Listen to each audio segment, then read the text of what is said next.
Hello, bienvenue dans cette nouvelle vidéo où je vais vous parler d'Absolute Superman. Et oui, suite à Absolute Batman, deux nouvelles séries ont vu le jour, Absolute Superman et Absolute Wonder Woman. Et comme c'est vous qui l'avez choisi, je vais vous parler d'Absolute Superman. Absolute Superman, c'est une série qui a été faite fin d'année dernière, en 2024, scénarisée par Jason Aaron, à qui on doit pléthore de titres. Il a fait notamment ses gros runs, c'est le run de Thor qu'il a fait chez Marvel, mais aussi Wolverine and the X-Men, et là actuellement il est sur les Tortues Ninja, la reprise des Tortues Ninja, enfin il est sur plein de choses, notre bon Jason Aaron. Alors il y a eu des hauts, il y a eu des bas, voilà, globalement ça reste quand même un scénariste assez solide. Et là, il va nous raconter les nouvelles histoires de cette Superman dans cet univers absolu. Au dessin, pour l'accompagner, Rafa Sandoval. Rafa Sandoval, qui lui aussi a une grosse carrière chez les Big Two. Il a fait du Green Lantern, du Hal Jordan, je crois, et Green Lantern Corps. Il a fait du Ultimate Spider-Man. Il a fait pas mal de choses. Et là, il est sur l'Absolute Superman. Et également, puisque je vais parler des épisodes 1 à 6, nous retrouvons Carmine Di Giandomenico, qui a fait aussi un petit peu, il a fait du Flash aussi, il me semble, il a fait un peu de Marvel, voilà, des styles proches et à la fois différents pour ces deux dessinateurs. Donc je vais vous parler de ces 6 premiers épisodes, qui forment une espèce d'arc, il me semble le premier arc, The Last Dust of Krypton, voilà, les dernières, Dust, c'est les dernières poussières de Krypton. Et comme pour Batman, je vais vous faire une partie sans spoil et une partie avec spoil, avec tout ce qui m'a étonné dans ce nouvel univers, tout ce que j'ai pu voir et peut-être aussi quelques théories. On commence tout d'abord avec la partie sans spoil. Alors, là vous allez, ça va être assez rapide parce que j'ai l'impression, et dites-moi si je me trompe, n'hésitez pas à me le dire, mais tout le monde connaît les origines de Superman, un petit peu comme Batman. C'est vraiment un personnage qui parle à beaucoup de personnes. Voilà, le dernier fils de Krypton qui arrive sur Terre, élevé par les Kent, et qui va se retrouver épris d'idéal de justice, et qui va aider la population. Voilà, il va aider la population d'adoption, la population terrienne. Un super-héros qui marque surtout par ses valeurs, toujours très enclin à la compassion, à plein de choses. Voilà, on l'appelle le Boy Scout, etc. Mais voilà, un personnage très solaire. Vraiment l'autre face du super-héroïsme avec Batman de l'autre côté. Alors, pour cet univers absolu, où comme vous le savez, il y a des changements qui sont liés à la création de cet univers, qu'est-ce qu'on va nous raconter? Qu'est-ce qu'on va bien pouvoir nous raconter par rapport à ses origines qui sont tout de même assez connues? Voilà, l'explosion de Krypton, l'arrivée, etc. Alors, tout d'abord, Jason Aaron va jouer un peu avec les codes par rapport à tout ça, mais sans trop en révéler. Il va nous mener un récit à la fois avec une double temporalité, une temporalité sur Krypton et une temporalité actuelle sur la Terre. Donc, ce qui permet de donner un récit un peu plus dense, avec deux époques qui peuvent se répondre et qui vont nous amener au fur et à mesure. Alors, sans trop en révéler, on va retrouver ce personnage qui va être appelé Superman par la suite. C'est un peu un surnom, un sobriquet qui va me coller à la peau d'une certaine manière. Et donc, on va le retrouver dans les mines en Amérique du Sud, à aider une population qui a l'air opprimée par une grosse corporation, Lazarus Corporation, corporation Lazarus, avec des peacemakers en sorte à la fois de gardiens, mais aussi de tortionnaires et de superviseurs. C'est pas très clair comment le monde fonctionne, mais globalement, cette corporation a engagé des sortes de mercenaires pour faire travailler les personnes. Et Superman va arriver dans ce cadre pour casser un petit peu tout ça et amener un peu plus de justice. Et on va avoir le pendant sur Krypton avec la découverte des parents de Kal-El, mais également la fin de Krypton, qu'est-ce qui va amener à cette fin et qu'est-ce qui va se passer. Voilà. Je ne vous en révèle pas plus, en fait, je ne peux pas vous en révéler beaucoup plus parce que je pense que vous connaissez déjà un petit peu les bases et en dire plus, ça serait spoiler par rapport à ce qui va changer dans cette histoire. Voilà. On retrouve à la fois du lore de Superman, un peu modifié, un peu changé, qui reste très agréable pour ceux qui ont une vague idée de qui est Superman, ça passe crème. Alors, j'ai lu beaucoup de retours disant que c'était un petit peu la révolution pour les nuls, ou comment le capitalisme c'est pas bien, c'est pas faux, mais je ne peux pas donner entièrement tort à Jason Aaron de nous amener sur un récit qui certes est caricatural, mais d'une certaine manière, nous sommes nous-mêmes dans une sorte de caricature de ce qu'on peut faire et d'où on va. Et finalement, si on pousse un tout petit peu les potards un peu plus loin, finalement, c'est pas si malheureusement, cela ne semble pas être tant de la fiction que ça. Bref. Côté graphique, que ce soit Rafa Sandoval sur les 5 premiers épisodes ou Carmine Di Giandomenico sur le 6e épisode, on est vraiment sur quelque chose d'assez génial, de très très beau, de très coloré. Les couleurs sont bien appropriées. Il renforce l'effet waouh qu'on peut avoir avec ce titre. On est sur un style peut-être un peu plus mainstream que ce qu'on a pu avoir avec Nick Dragotta sur Batman, mais ça passe vraiment. On est vraiment sur une identité propre de Superman, je trouve. On reconnaît ce titre par rapport aux 2 autres qui existent, et bientôt maintenant les 6 autres qui existent. Chaque titre a vraiment sa propre originalité graphique, et c'est assez plaisant. Rafa Sandoval nous fait vraiment des planches très très belles, un bon sens du dynamisme, et vraiment il remplit à merveille les planches. Si on passe maintenant à la partie spoiler. Voilà. Spoiler, qu'est-ce qui se passe? Je vais en dire un peu plus. Donc si vous n'avez pas lu cet Absolute Superman qui sort le 30 mai, n'hésitez pas à attendre si vous voulez pas être spoilé.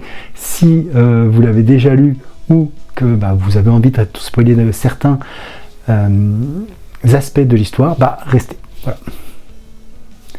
Donc sur cette partie spoiler, donc tout d'abord, gros changement par rapport, à mon sens, par rapport au lore de Superman tel qu'on peut le connaître. Tout d'abord, Clark, est-ce que c'est Clark d'ailleurs? On ne parle pas vraiment de Clark, mais de Kal-El. Kal-El n'est pas envoyé sur Terre en tant que bébé. Voilà.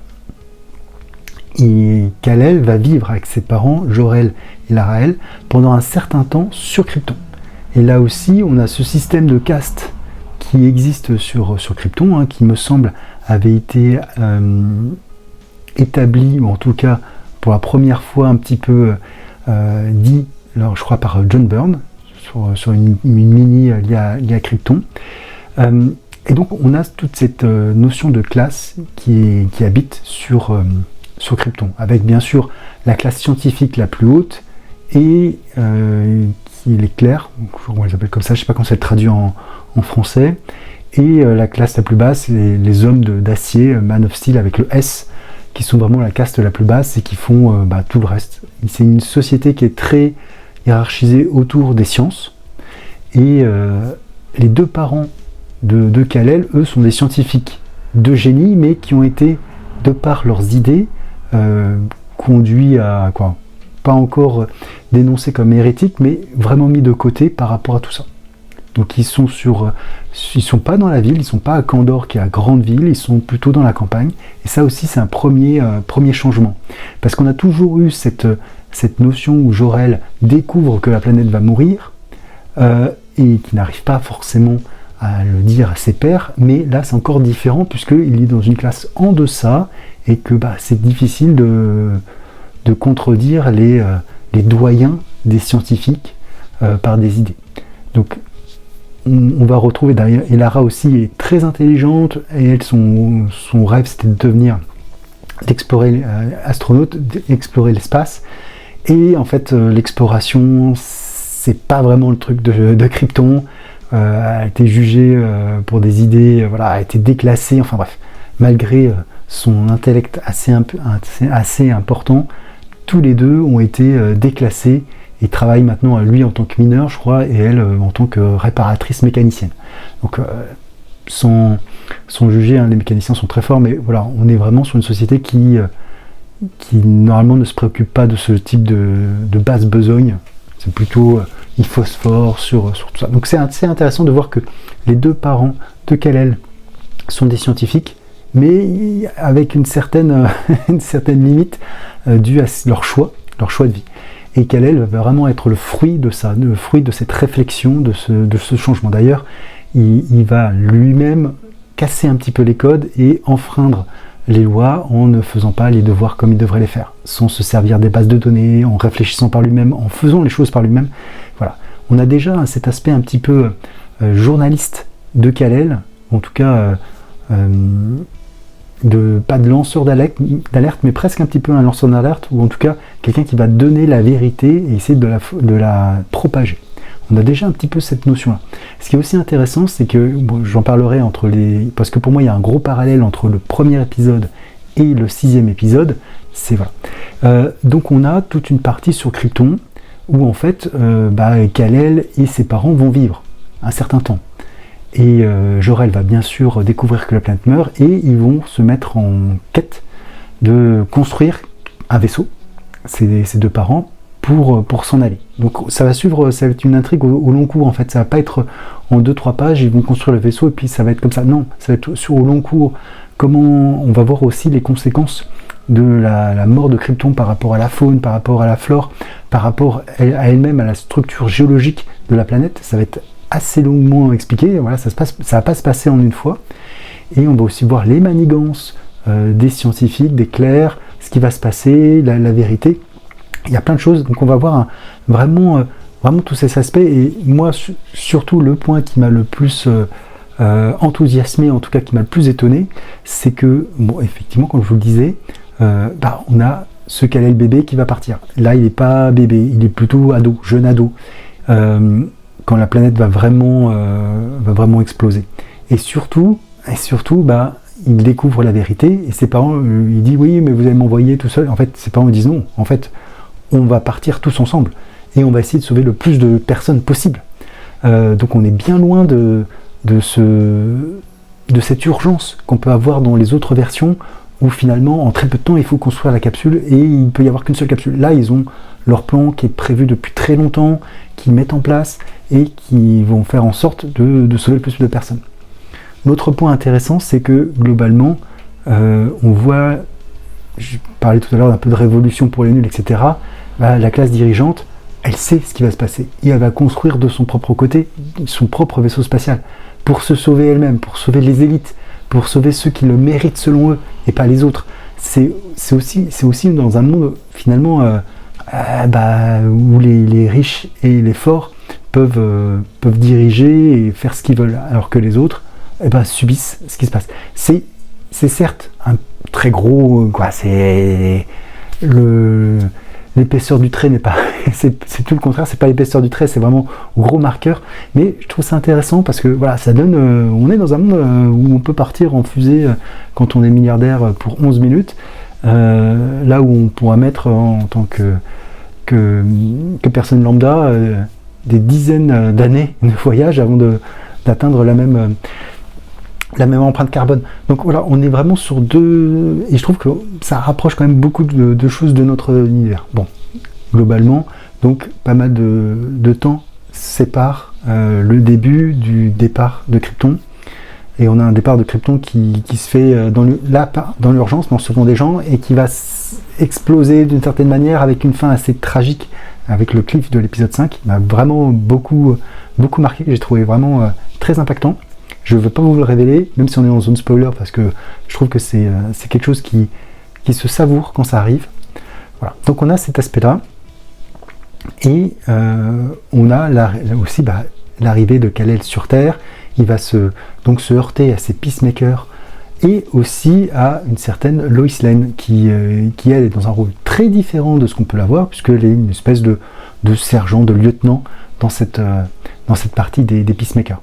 Et il va y avoir une confrontation entre les deux, et là aussi on va voir que le fait que Superman existe et elle va le suivre partout dans le monde, essayer d'avoir des informations, parce qu'il a laissé plein de témoignages de personnes qu'il a aidées au fur et à mesure partout dans le monde, où il a contré cette corporation Lazarus.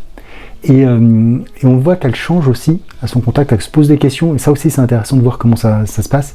Et elle-même va, comme Kal-El, au lieu d'avoir son article, son compte-rendu déjà pré-généré, va le rédiger elle-même et en tirer une certaine satisfaction.